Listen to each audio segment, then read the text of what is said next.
Queridos irmãos em Cristo, vamos nesses momentos arregimentar todas as nossas forças, as forças do coração, por onde se expressam os nossos sentimentos e os nossos pensamentos que elaboram e constroem e assim possa irradiar na direção dos lares desses irmãos que acompanham as nossas mídias sociais.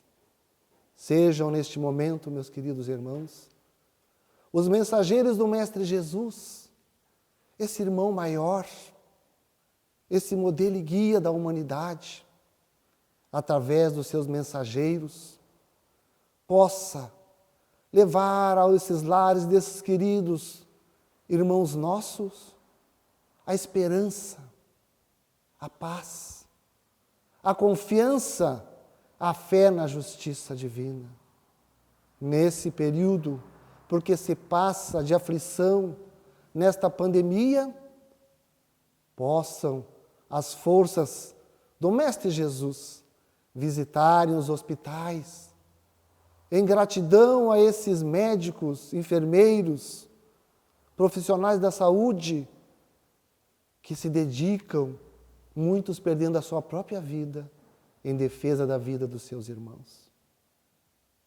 Também, meus queridos, gostaríamos de pedir para que os irmãos pudessem, nessa vibração, para aqueles que partem pela pátria espiritual, ter a certeza e a confiança que esses irmãos continuam, porque somos espíritos imortais, e que possam enviar as suas preces, desejando a eles suas bênçãos e suas graças. E a esses irmãos que partiram, que servem de prova para este momento, prova de humildade, de caridade, de fraternidade, possam ser acolhidos por essa espiritualidade amiga, nessa receptividade fraternal a todos esses companheiros. Seja, meus irmãos, a humanidade toda, por qual hoje vivenciamos esses momentos de aflição, mantermos a nossa fé no coração, de espíritos imortais que somos, para aprendermos com as lições do Pai maior, a sermos humildes, a sermos caridosos, a sermos fraternos uns com os outros. Que cada lar, que cada irmão, lá no seu coração, possa agasalhar todo o bem que necessite. Saudações, queridos amigos, queridas amigas, irmãos de caminhada, graças damos por mais esse momento de reflexão tão importante, não é, para entendermos as grandes verdades espirituais que farão que despertem o nosso espírito para o alvo que nós temos que atingir, que é a sublimação, a nossa iluminação, o nosso despertamento para a perfeição moral, que nos vai, então, trazer a felicidade verdadeira. Vamos refletir hoje sobre os nossos momentos de libertação. E os ensinos do Mestre Jesus estão repletos desses convites, dessas propostas para o convite da libertação. E eu gostaria, então, de começar a refletir com os irmãos, compartilhando alguns versículos da carta de Paulo aos Colossenses.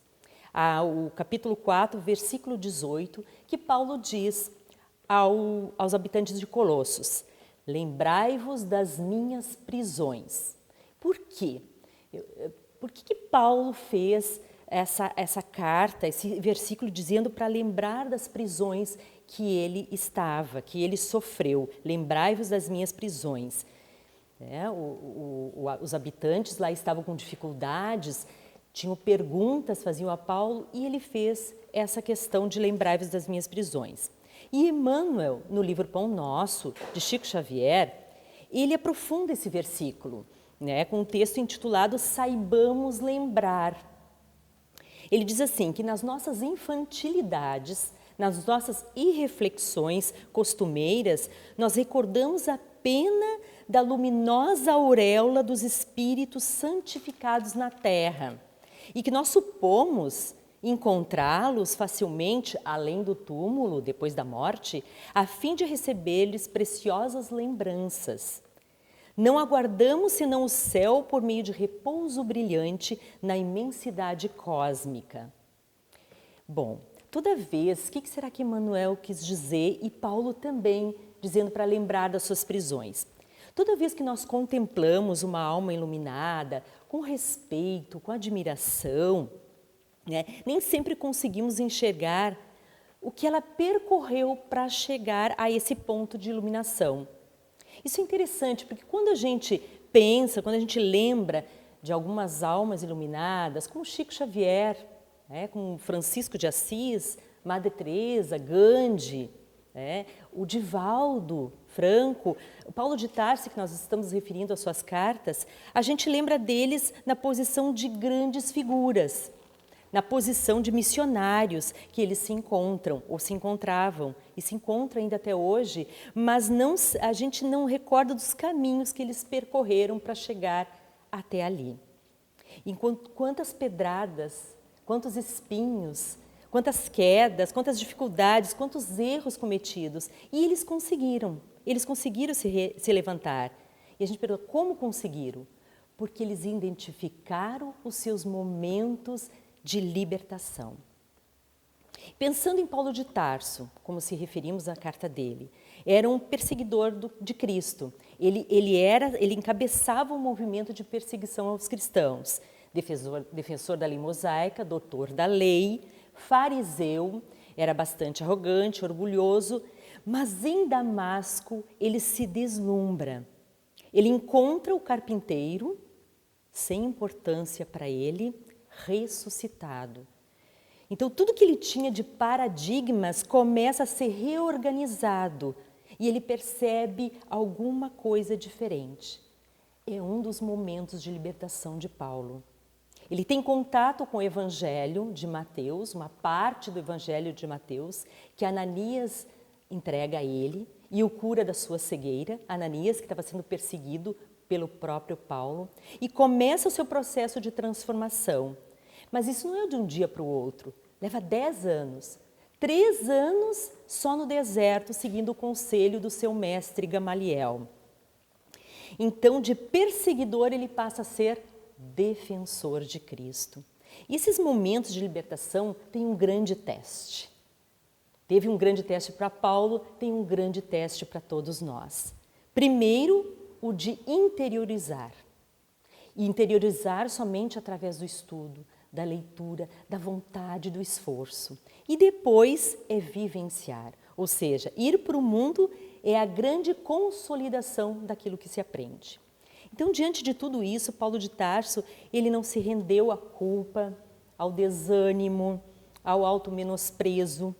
Ele se manteve em pé diante desse chamado de Jesus. Isso é um exemplo muito bonito para todos nós, porque também que possamos atender ao chamado do Cristo, percebendo os nossos momentos também de libertação que todos nós temos, lembrando os caminhos difíceis que esses espíritos superiores percorreram. E por que nós devemos lembrar de tudo isso? Porque a conquista da espiritualidade, ela não se dá sem que a gente percorra determinados caminhos, determinados obstáculos percorrendo, né? Quando olhamos para a nossa vida, pelas experiências que nós estamos passando, às vezes nós não vemos elas como conquistas ou como possibilidade de conquista para um degrau mais elevado na evolução. Nós vemos muitas vezes, temos essa tendência de ver essas dificuldades como punições, como castigos, expiações, falta de sorte, aí culpamos Deus, culpamos o outro, né? Mas não como convites à sublimação, à redenção, e perdemos um momento da nossa libertação. Por isso que Paulo diz, lembrai-vos das minhas prisões. A gente sabe que não existe conquista sem esforço, nós sabemos disso. Ninguém chega àquele ponto como os grandes luminários da humanidade, sem sua parcela de esforço, de sacrifício. E olhamos, muitas vezes, só o final da jornada. Ai, que sorte que ele tem. Não é sorte, ele teve uma caminhada. Então nós estamos no início dessa jornada, né? Nós olhamos essas figuras ilustres e devemos observar esse caminho que eles percorreram também. E os caminhos que nós estamos são iniciais, são os caminhos dos primeiros passos, vacilantes ainda, que nem a criança que está aprendendo a andar, ela caminha uns passinhos e cai, mas até que ela aprende. A gente pode lembrar isso no dia a dia, né? Por exemplo, um maratonista da grande maratona de 42 quilômetros, ele não iniciou fazendo 42 quilômetros, ele teve que dar as primeiras caminhadas, os primeiros exercícios, as primeiras corridas, até chegar à maratona, a grande maratona de 42 quilômetros. E assim, vários exemplos na nossa vida. A própria natureza nos dá esse exemplo. Então, nós devemos o quê? Mirar esses exemplos para que a gente possa atingir os objetivos que queremos, para que a gente busque na nossa jornada os caminhos da autoiluminação, aos quais todos nós estamos destinados. Temos que observar como eles agiram diante dos problemas, diante do sacrifício que foi requisitado a eles. Porque o que distingue essas almas não são as suas dificuldades, porque todos nós temos. O que distingue é a extrema fidelidade, extrema convicção de que existe uma maneira certa de agir diante de certas circunstâncias. Eles sabiam que existe uma conduta adequada e essas almas buscaram isso. Eles mantiveram essa fidelidade, aproveitando esses momentos de libertação. Então, os seus exemplos é para nos fortalecer, só nos fortalece contra o desânimo, contra o pessimismo, contra a depreciação, a culpa, para que a gente não se perca no meio dessa jornada. E não perdemos também esses nossos momentos de libertação, achando muitas vezes que nós não somos capazes de chegar lá, mas com esforço e vontade chegaremos, vamos chegar à perfeição. Existe sim um caminho para cada um percorrer, e esse caminho, olha que bacana, né, que a espiritualidade nos aclara, ele já está traçado, ele foi desenhado, ele foi indicado e ele está sendo iluminado sempre pelos benfeitores espirituais e por Deus. Agora, da nossa parte, compete-nos o quê? Percorrê-lo. Porque o caminho das criaturas humanas, ele é individual e intransferível. E Emmanuel continua aprofundando nessa epístola, nesse versículo, quando ele fala aos Colossenses, lembrai-vos das minhas prisões, ele diz assim: quantos se lembrarão de Paulo tão somente na glorificação? Entretanto, nesta observação aos Colossenses, o grande apóstolo exorta os amigos que os discípulos não devem cristalizar o pensamento na antevisão de facilidades celestes, e sim refletir seriamente no trabalho justo pela posse do reino divino. A conquista da espiritualidade sublimada tem igualmente seus caminhos a percorrer, e é indispensável percorrê-los. Então, nós temos grandes apoios, nós temos grandes orientações do alto nos apontando para esses momentos de libertação. Mas ninguém vai percorrê-los por nós. A conquista da espiritualidade superior, nós temos que começar, dar os primeiros passos. Então, precisamos avançar. Não nos vai faltar apoio e estímulo para essa conquista. E aí, Emmanuel termina essa sua reflexão dizendo: não mires apenas a superioridade daqueles a quem consagras admiração e respeito. Não te esqueça de imitá-los, afeiçoando-te aos serviços sacrificiais a que devotaram para alcançar os divinos fins. Então, Emmanuel esclarece bem sobre por que Paulo lembrou aos Colossenses que estavam passando por dificuldades lembrar das suas prisões. E isso que nos esclarece Emmanuel, que quando lembrarmos dessas figuras iluminadas, que a gente contemple a trajetória que eles passaram e já contemplando assim a nossa própria trajetória, porque cada um tem o seu momento de libertação. E nós também temos as nossas conquistas, temos os nossos desafios também. Os convites para amar, convites para servir e para progredir. Outra epístola de Paulo, que se refere aos nossos momentos de libertação, está lá nos Gálatas. Galácia não é uma cidade, é um conjunto de comunidades que Paulo fundou, comunidades cristãs que Paulo fundou.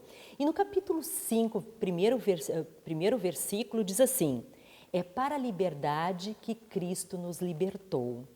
Permanecei firmes, portanto, e não vos deixeis prender de novo ao jugo da escravidão.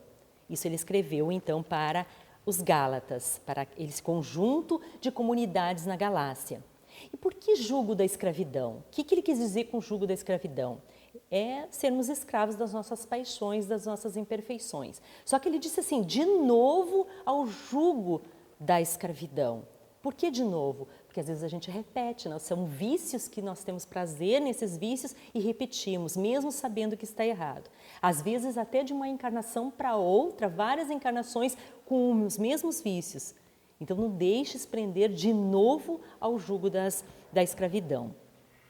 No livro da Joana de Ângeles, né, pelo médio Divaldo Pereira Franco, o Despertar do Espírito nos fala muito desses momentos de libertação. Muito. E ele diz assim que o homem e a mulher da atualidade, após esses grandes e inimagináveis voos do conhecimento, da tecnologia, eles debatem-se surpresos nas águas turvas da inquietação e do sofrimento, constatando que os milênios de cultura e de civilização que eles alargam os horizontes do entendimento não lhes solucionam os grandes desafios da emoção.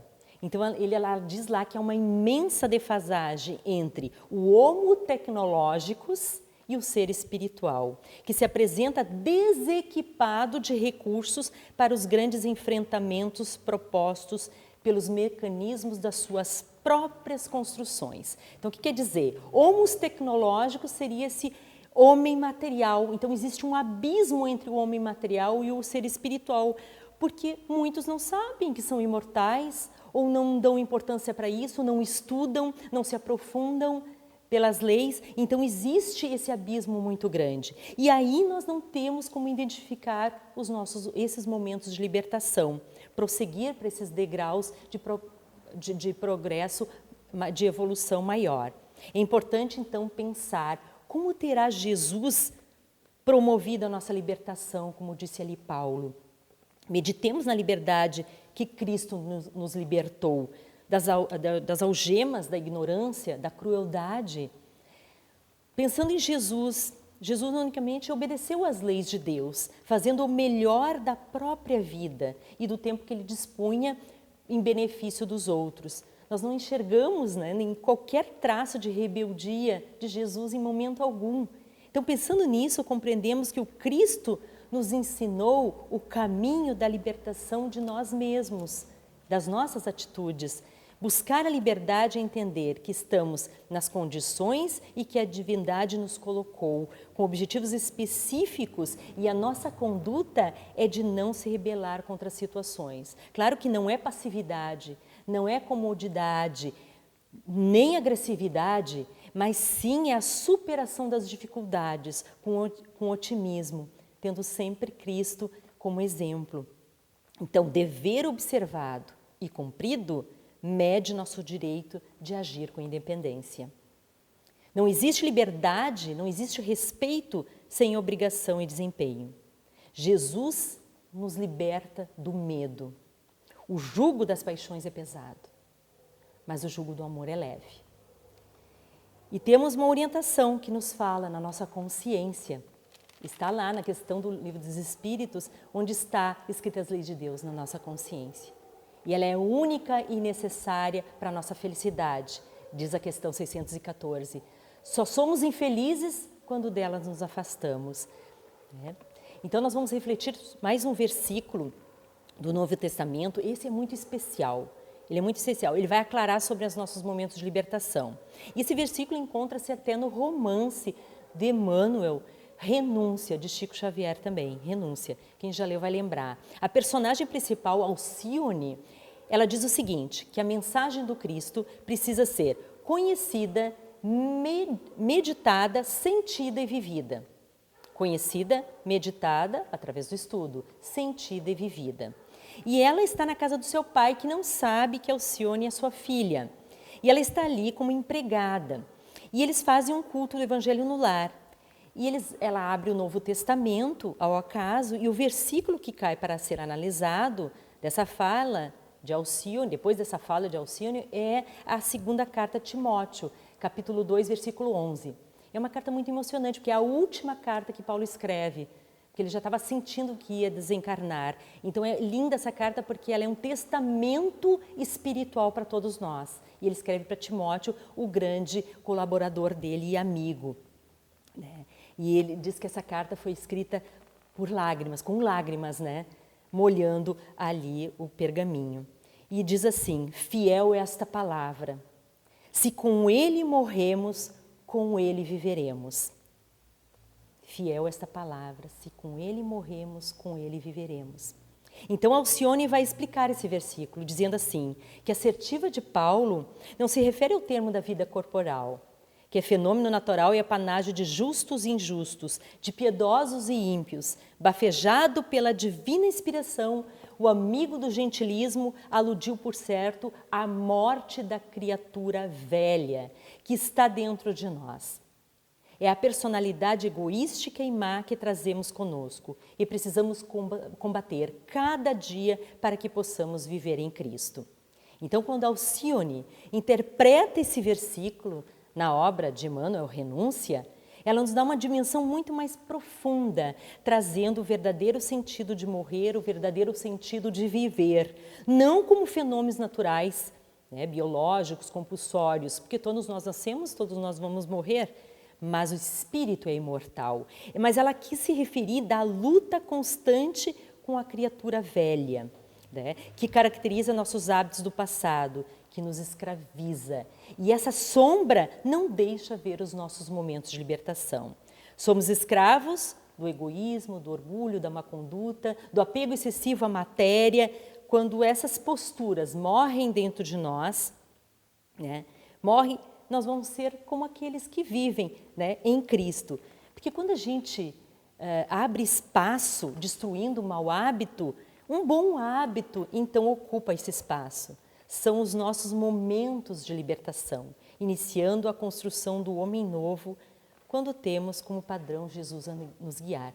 Cristo disse: eu sou o caminho da verdade e da vida. Ninguém vai ao Pai senão por mim. Então, nós temos que viver com Jesus, não esperar morrer o corpo físico e achar que vamos estar em contemplação, beatitude contemplativa. E vamos encerrar essa reflexão, meus irmãos, com uma mensagem pequenina de Emmanuel, que diz que a liberdade, segundo Cristo, não é abuso da faculdade de raciocinar, de empreender, de fazer, mas sim a felicidade de obedecer a Deus, construindo o bem de todos, ainda mesmo sobre o nosso próprio sacrifício.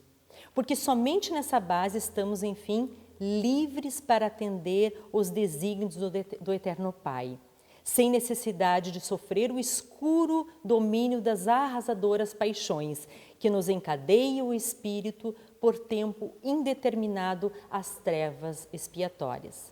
E a doutrina espírita tem essa proposta profundamente libertadora. Ela não nos obriga a nada, ela não nos restringe a nada, ela não nos impõe nada. Mas ela espera de nós tudo, porque na medida que ela esclarece as causas e os efeitos dos nossos sofrimentos, as relações entre o mundo espiritual e o mundo material, ela nos dá condições de fazer as nossas próprias escolhas, utilizando a nossa liberdade de maneira mais eficiente possível, seguindo os padrões de Jesus e as leis divinas. Que possamos, irmãos, todos nós aproveitar os nossos momentos de libertação. Muita paz a todos. Senhor Deus, Pai de todos nós, nossa gratidão, Senhor, pela vida que se faz. Obrigado, Pai, pela saúde dos nossos corpos que andam, que falam, que raciocinam. Obrigado, Senhor. Obrigado, Pai, por tantas oportunidades dadivosas de poder caminhar na Tua direção. Que o nosso coração se mantenha aceso nesta sintonia, na busca de compreender as vossas santas leis e nos esforçarmos para domar as nossas imperfeições, as nossas más inclinações e seguir, compreendendo e realizando na prática os decretos divinos, que é nos amarmos como verdadeiros irmãos. Que assim possa ser.